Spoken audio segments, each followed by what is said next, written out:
Okay, let's talk about this and much more with Democratic strategist Kevin Walling and Trump 2020 senior legal advisor Jenna Ellis. Welcome to you both. Hey, Shannon. Great to see you, Shannon. Okay, so Jenna, we do have some states that are proceeding tomorrow, but Ohio says not for them. They're going to put this off till June. Of course, none of us know the timeline of this thing at this point. What do you think?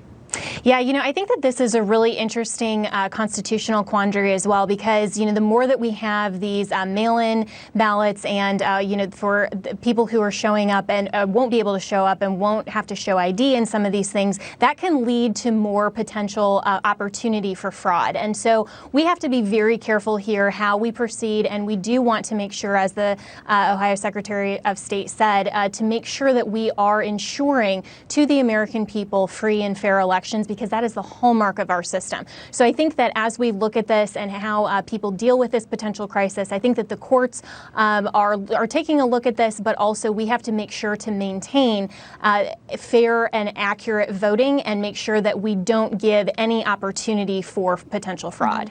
And Kevin, what does this do to the race? I mean, it seems like Biden is now gliding as the front runner to racking up the delegates he needs, although there are still months to go, and there may be a lot of hiccups as other primaries may have to be postponed and pushed back. And, there's just a lot of uncertainty. Do you think that Bernie Sanders has an argument for staying in, or will there be additional pressure on him to now say, listen, this is a time in our country where maybe we don't play this out in the usual way. It's historic. Maybe we do something else and I drop out. Yeah, Shannon, it's a great question. And just tonight we saw that actually Joe Biden won Washington State with all the counts, the votes being counted, because that is a mail-in state with very little to zero fraud in that case. But voters will go to the polls tomorrow in Florida, which is the biggest contest tomorrow, as well as Illinois and Arizona. I think polls show that the vice president is going to have a very strong night tomorrow. Will likely win all three of those states. Then I think the math is already impossible as it is and just becomes a lot more difficult for Senator Sanders. Of course, we saw a really good debate last night from Washington, D.C. between the two of them. I think the vice president, by all accounts, won that debate, is in a strong position to win tomorrow and win the nomination come Milwaukee. All right, I want to play a little bit from them last night because both of the contenders had a lot to say about what they refer to as big pharma and its role in now trying to produce a vaccine, which is not free. But they discussed how this could play out. We have a bunch of crooks who are running the pharmaceutical industry. You need to take on the drug companies. We tell the pharmaceutical industry, we tell the big money interests that this is not a time for profiteering. We should be able to sue drug companies. You got people in the pharmaceutical industry are saying, oh, wow, what an opportunity to make a fortune. The drug companies will not rip us off.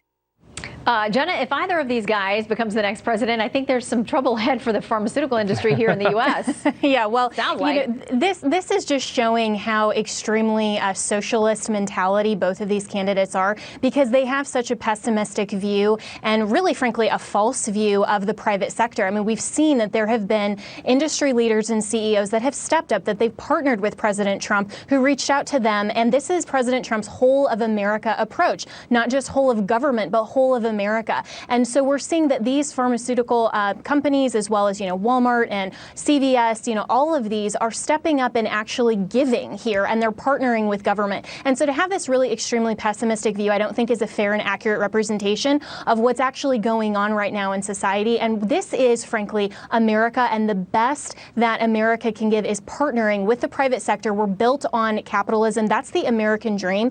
And I don't think at all that this is really a great view of the future of America if either Bernie or Biden is elected. And frankly, I disagree with my friend Kevin Walling that Biden won the debate last night. I thought both of them did an absolutely terrible job in you terms and of actually you and I watched a representing. different debate, Jenna. Yeah, we had Kevin on last night with our special coverage of this. But to the point about the pharmaceutical industry, people across the ideological spectrum has said that the private sector has been a huge partner. They're a very critical puzzle piece in what we're doing here in the U.S., whether it's ramping up the ability to test, these vaccine trials. We had the first humans that were part of this first vaccine trial today, that we need these companies to work together. And when they hear the attacks on them that they heard last night from the Democrats, it to some people feels un-American.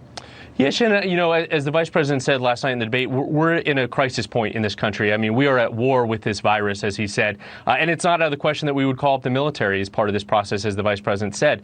So I think the chips will fall as they are with regards to prescription drug reform. That's something that Speaker Pelosi and Democrats passed in the House. It has since died on Mitch McConnell's desk in the Senate, along with a number of other bills that are necessary to the American people. But the president said that he would do something about prescription drugs in this country. I'm hopeful that he will work with Speaker Pelosi on that, urge that bill to be passed in the Senate so that he can sign that into law. It'd be a good thing for him to run on come November. Yeah. No, I know you don't want that, Kevin, but I get what you're saying. Sure. Because, listen, we need I want it to work for the American people. Yes, and we even need if some it's a victory for the president. Exactly. We need bipartisan work that will benefit the American We do, people. but not have a writer politics. of abortion either, because abortion funding shouldn't be a part of that Right. bill. That's a whole other debate, but That's a whole other debate. Yeah, I think a lot of people would agree on that, too. All right, Jenna and Kevin, thank you for being with us. Good to see you both. Thanks, Thanks Shannon. so Have a much. good week. You too. Okay.